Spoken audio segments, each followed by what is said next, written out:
Thank you, Mr. Chairman. General Allen, thank you for your service. I do not envy you your task. In your testimony, you say that ISIS has lost half its Iraq-based leadership. How do we know that? I'm sorry, say again your question, sir. You said that ISIS has lost half of its Iraq-based leadership. How do we know that? Do we have pretty good intelligence from that standpoint? We actually do have pretty good intelligence on this matter. And in the process of tracking the elements within the senior echelons of ISIL's leadership, we have been tracking and systematically, as we're able to find them, dealing with them. You also said that in the last 6 months we have amply demonstrated that ISIL is little more than a criminal gang and death cult, which now finds itself under increasing pressure, sending naive and gullible recruits to die by the hundreds. What's your evaluation of the accretion versus degradation ratio? I mean, how many people are coming into the battle, actually being drawn and recruited by what they see in ISIS versus the people that really are dying?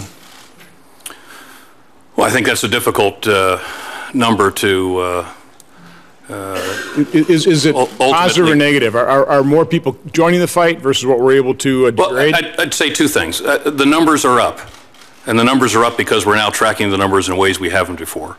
I think the numbers are also up because of the so-called caliphate, and that has created, in some respects, a magnetism for those elements that want to be part of this, that want to support this emergence within their own sense of their faith. And so that has created a recruiting opportunity for ISIL that they had not had before. So we're going to continue to track those numbers. It's not just a matter of dealing with those numbers in the battle space. We're dealing with those numbers by virtue of taking other measures. And as my testimony indicated, we operate along 5 lines of effort.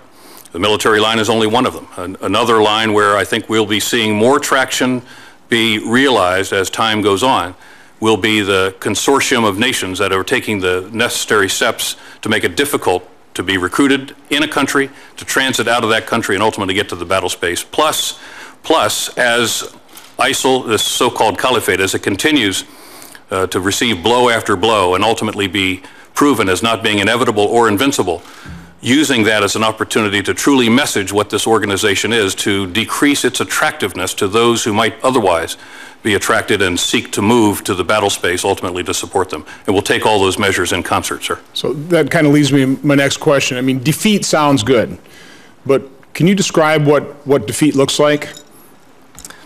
It is that this organization has been rendered ineffective in its capability of being an existential threat to Iraq. We're not going to eradicate or annihilate ISIL. Most of these organizations that we have dealt with before, there will be some residue of that organization for a long period of time to come. But we don't want it to have operational capabilities that create the opportunity for it to threaten the existence of Iraq or other states in the region. We want to diminish its capacity to generate funding, which limits dramatically its operational decision-making and capabilities to effect discretion with respect to its recruiting and its battlefield capabilities.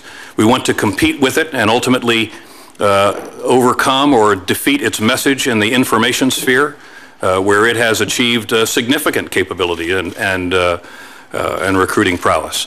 So across the many different measures of our lines of effort, we have a sense of what we want to do in the physical sphere, how we want to deal with them in the financial sphere, and ultimately how we want to deal with them in the information sphere. And all of those together will constitute the defeat of ISIL. You mentioned the establishment of the caliphate. The article in the Atlantic really kind of laid out that is a draw, that is a pull, that establishes a certain benchmark, a certain motivation for people being recruited.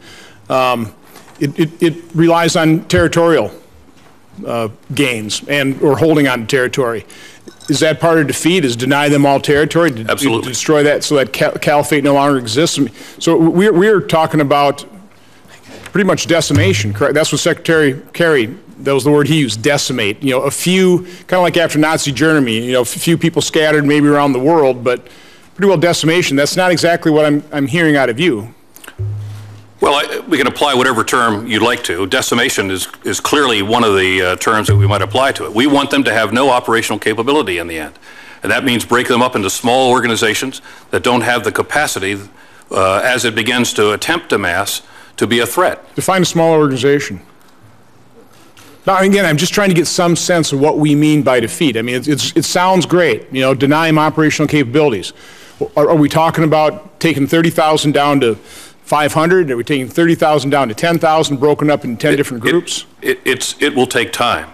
It will take time that will ultimately be realized in a number of ways. It'll be by breaking up the organization through kinetic and military surface terrestrial means. It'll take time to reduce the message and the attractiveness that gives it the capacity to regenerate its forces. It'll take time ultimately to deny it access to the international financial system that gives it the capabilities of restoring itself or generating capabilities. All of those things together, if we deny them that access, if we can defeat their messaging in the information sphere and we can break them up into small groups that can't mass to be operationally significant, then that's defeat.